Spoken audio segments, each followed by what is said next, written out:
Sebuah benda kecil A meluncur tanpa kecepatan awal dari puncak sebuah bukit tinggi H. Jarak maksimum S benda ketika jatuh sampai di tanah adalah... Oke, jadi ini kita akan menjawabnya juga menggunakan konsep hukum kekekalan energi mekanik. Jadi menggunakan konsep hukum kekekalan energi mekanik. Jadi ini menggunakan konsep hukum kekekalan energi mekanik. Kita uraikan menjadi di sini nanti kita misalkan titik awalnya di sini 1, kemudian titik kedua di sini titik ketiga. Jadi jumlah antara energi mekanik awal itu sama dengan energi mekanik kedua sama dengan energi mekanik ketiga. Oke. Kita akan uraikan satu-satu dahulu. Kalau kita uraikan satu-satu berarti untuk menentukan S itu kita harus tentukan berapakah nilai dari V2. Oke. Ini kalau kita uraikan berarti kita harus gunakan konsep yang pertama yaitu energi mekanik awal sama dengan energi mekanik posisi kedua. Berarti ini kita peroleh menjadi EP1 tambah EK1 sama dengan EP2 tambah EK2. Karena benda dia jatuh tanpa kecepatan awal ya, berarti V1 0. Otomatis di sini sehingga EK1-nya nilainya 0. Sementara untuk EP1 menjadi MGH. H1-nya berapa? H1-nya sama dengan H kapital. Kemudian ini sama dengan EP2-nya itu menjadi MG kali tingginya adalah H kecil ini ya. Kemudian ditambah dengan setengah dari MV2 kuadrat. Kedua ruas kita bagi dengan M ya, kita coret M-nya berarti bagi M semua. Ini kita peroleh menjadi ini sisa GH sama dengan GH juga ditambah setengah dari V2 kuadrat. Kemudian kita pindah ruaskan ya. Berarti menjadi fungsinya GH kurang GH kecil sama dengan setengah dari V2 kuadrat. Kita peroleh V2 kuadrat sama dengan 2 kali G ya, dalam kurung H kapital kurang H kecil.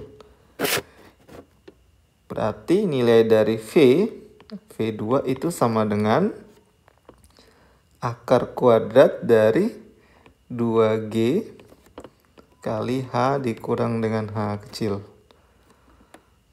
Yang ditanyakan adalah jaraknya ya. Yang ditanyakan adalah jaraknya.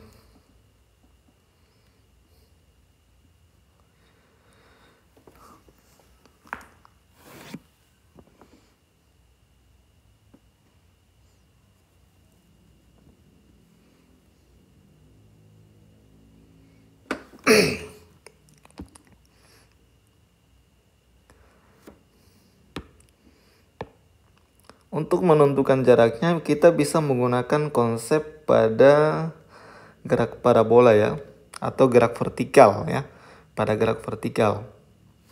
Jadi kan untuk menentukan X-nya itu sama dengan,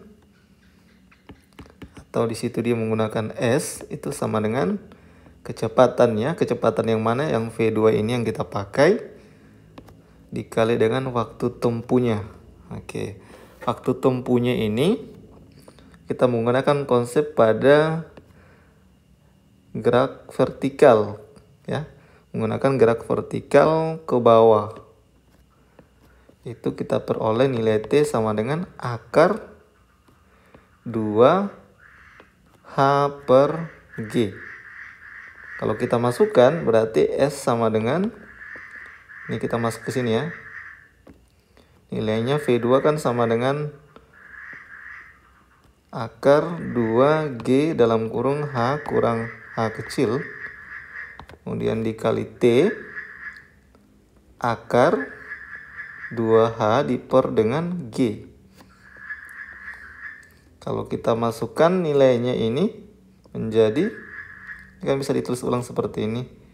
2G dikali H dikurang H dikali dengan 2H per G. Berarti ini bisa kita coret G-nya. G-nya kita coret. Kemudian di sini menjadi akar 2 kali 2 adalah 4. Kemudian kali H dalam kurung H kurang H. Kemudian kita cabut akarnya. Jadi akar 2 kan, akar 4 kan 2, berarti ini sisa akar H dalam kurung H kapital kurang H kecil. Maka kita telah dapatkan nilai dari S-nya atau jarak benda tersebut, yaitu sebesar akar 2 kali akar H dikali H kurang H kecil. Jawabannya adalah opsi C. Oke. Jadi caranya gitu, konsepnya gitu ya. Mungkin ada yang bertanya tentang ini, tentang tadi rumusan untuk menentukan jaraknya menggunakan V2 kali T. Itu kan rumusan GLB ya. Ini betul rumusan GLB. GLB pada kasus gerak parabola, karena lintasannya kan ini gerak parabola. Jadi kalau arah X-nya itu dia menggunakan konsep GLB. Oke, kemudian T-nya juga ini menggunakan konsep apa? Menggunakan konsep GLBB pada arah vertikalnya. Tapi kok di sini tidak ada sudutnya ya? Karena sudutnya ini dianggap itu mendekati 0, atau karena sangat-sangat kecil sekali, makanya dianggap dia 0 derajat. Sehingga nanti di sini tidak ada fungsi sudut sin ya. Oke. Jadi kayak gitu konsepnya. Oke, kalau ada pertanyaan yang lain silahkan ditanyakan di kolom komentar. Kita akan lanjutkan di video berikutnya soal yang ke-5 ya. Itu di video part berikutnya. Jangan lupa untuk dukung selalu channel saya dengan cara klik like and share serta subscribe. Dan saya akhiri. Assalamualaikum warahmatullahi wabarakatuh.